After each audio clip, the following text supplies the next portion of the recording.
How to connect Cybovac S31 to your router's Wi-Fi. Long press the power button until you hear a startup voice prompt to power it on. The power indicator will stay solid white.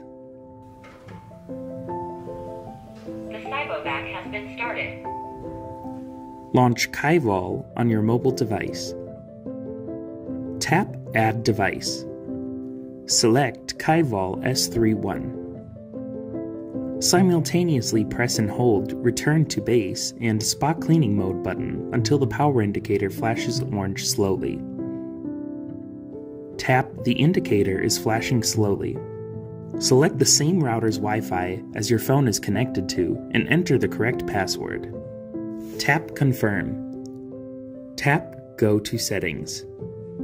Tap WLAN. Connect to the robot's AP hotspot. Connected. Go back to Kyvol app and tap Next.